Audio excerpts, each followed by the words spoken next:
Duck and the Diesel Engine, Part 1. Domeless Engines. A special train arrived one day and the fat controller welcomed the passengers. They looked at everything in the yard and photographed the engines. Duck's driver let some of them ride in his cab. "They're the Railway Society," his driver explained. "They've come to see us. Their engine's City of Truro. He was the first to go 100 miles an hour. Let's get finished, then we can go talk to him." "Oh," said Duck, awed. "He's too famous to notice me." "Rubbish," smiled his driver. "Come on." Duck found City of Truro at the coaling stage. "May I talk to you?" he asked shyly. "Of course," smiled the famous engine. "I see you are one of us. I try to teach them our ways," said Duck modestly. "All ship-shape and Swindon fashion. That's right. Please could you tell me how you beat the South-Western?" So City of Truro told Duck all about his famous run from Plymouth to Bristol more than 50 years ago.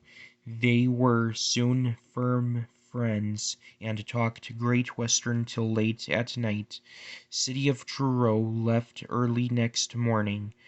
"Good riddance," grumbled Gordon, "chattering all night, keeping important engines awake. Who is he anyway?" "He's City of Truro. He's famous." "As famous as me? Nonsense." "He's famouser than you. He went 100 miles an hour before you were drawn or thought of." "So he says, but I didn't like his looks. He's got no dome," said Gordon darkly. "Never trust domeless engines. They're not respectable."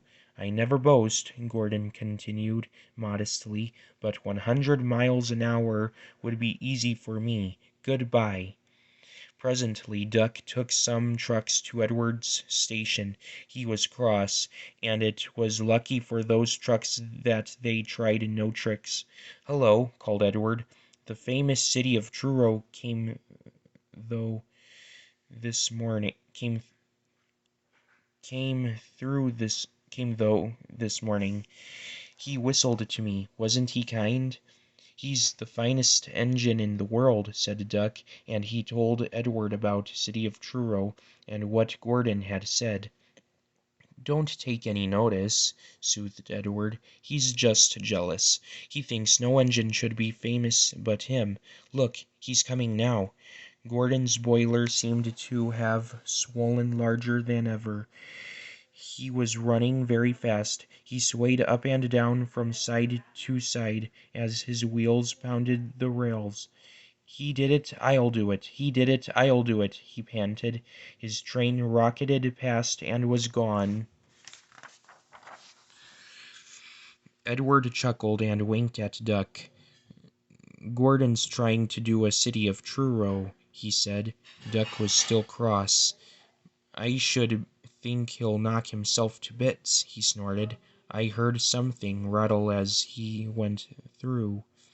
Gordon's driver eased him off. "Steady, boy," he said. "We aren't running a race."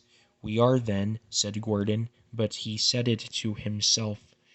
"I've never known him ride so roughly before," remarked his driver. His fireman grabbed the brake handle to steady himself.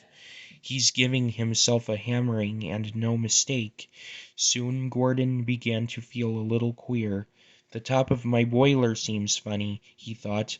"It's just as if something was loose. I'd better go slower." But by then it was too late. They met the wind on the viaduct. It wasn't just a gentle wind, nor was it a hard, steady wind. It was a teasing wind, which blew suddenly in hard puffs, and caught you unawares. Gordon thought it wanted to push him off the bridge. "No, you don't," he said firmly. But the wind had other ideas. It curled round his boiler, crept under his loose dome, and lifted it off and away into the valley below. It fell on the rocks with a clang. Gordon was most uncomfortable.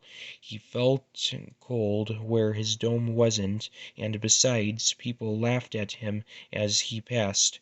At the big station he tried to wheesh them away, but they crowded around no matter what he did. On the way back he wanted his driver to stop and find his dome, and was very cross when he wouldn't. He hoped the shed would be empty, but all the engines were there waiting. "Never trust Domeless engines," said a voice. "They aren't respectable."